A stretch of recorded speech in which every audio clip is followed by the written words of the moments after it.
सेनियार के बाद बंगाल की खाड़ी में उठा एक और तूफान। 5 राज्यों में भारी बारिश का अलर्ट। नमस्कार, मैं हूं साक्षी झा और आप देख रहे हैं न्यूज 18 का डिजिटल प्लेटफॉर्म। बंगाल की खाड़ी में सेनियार के बाद एक और तूफान उठा है, जिसके चलते तमिलनाडु, केरल और आंध्र प्रदेश में भारी बारिश का अलर्ट जारी किया गया है। मौसम विभाग ने लोगों को सतर्क रहने और मछुआरों को समुद्र में न जाने की चेतावनी दी है। चक्रवाती तूफान सेनियार लगातार कमजोर हो रहा है। इस बीच मौसम विभाग ने बताया कि बंगाल की खाड़ी में एक और तूफान दस्तक दे रहा है। ये तूफान दितवाह है।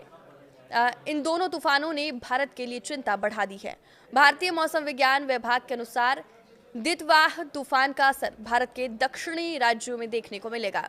आईएमडी ने बताया है कि इन तूफानों के कारण दक्षिण भारत के तटीय इलाकों में मौसम बिगड़ने की संभावना है। विभाग ने बताया कि गुरुवार को बंगाल की खाड़ी में बना गहरा दबाव चक्रवात दितवाह में बदल गया। बंगाल की खाड़ी में बने इस खतरनाक सिस्टम को देखते हुए भारतीय मौसम विभाग ने भी प्री साइक्लोन अलर्ट जारी कर दिया है। विभाग ने बताया कि चक्रवात का रुख उत्तर तमिलनाडु, पांडुचेरी और दक्षिण आंध्र प्रदेश, तेलंगाना और केरल के तटों की ओर है। इन क्षेत्रों में 30 नवंबर तक मौसम बेहद खराब होने की संभावना है। विभाग ने तटीय इलाकों में मछुआरों को सतर्क रहने को कहा है। चक्रवात दितवाह के कारण दक्षिण भारत के कई राज्यों में भारी से अति भारी बारिश की संभावना है। विभाग के मुताबिक तमिलनाडु, पुडुचेरी और कराईकल में भारी बारिश का अनुमान है। इस तूफान के तटीय इलाकों में पहुंचने से पहले ही तमिलनाडु में कुछ जगहों पर हल्की से मध्यम बारिश हुई। वहीं दक्षिण तमिलनाडु में ज्यादा बारिश हुई। चक्रवात दितवाह के कारण इन तीनों राज्यों में 30 नवंबर तक मौसम के खराब रहने की संभावना है। शुक्रवार को दक्षिण तमिलनाडु में कई जगहों पर और राज्यों के उत्तरी हिस्सों तथा पुडुचेरी और कराईकल में कुछ जगहों पर हल्की से मध्यम बारिश होने की संभावना है। यही नहीं, पूरे तमिलनाडु में बारिश होने की संभावना है। विभाग ने बताया कि कल तंजावुर, अरियालूर, पेरम्बलूर, कल्लाकुरुची और तिरुवन्नामलाई, वेल्लोर, रानीपेट, कांचीपुरम, तिरुवल्लूर और चेन्नई में भी भारी से बहुत भारी बारिश हो सकती है। इसके अलावा 30 नवंबर को उत्तरी तमिलनाडु, पुडुचेरी और कराईकल में हल्की से मध्यम बारिश होने की संभावना है। चक्रवात दितवाह के कारण भारत मौसम विज्ञान विभाग ने मछुआरों को 1 दिसंबर तक दक्षिण पश्चिम बंगाल की खाड़ी, मन्नार की खाड़ी, कोमिरिन इलाके और तमिलनाडु, पुडुचेरी के तट पर न जाने की सख्त सलाह दी है।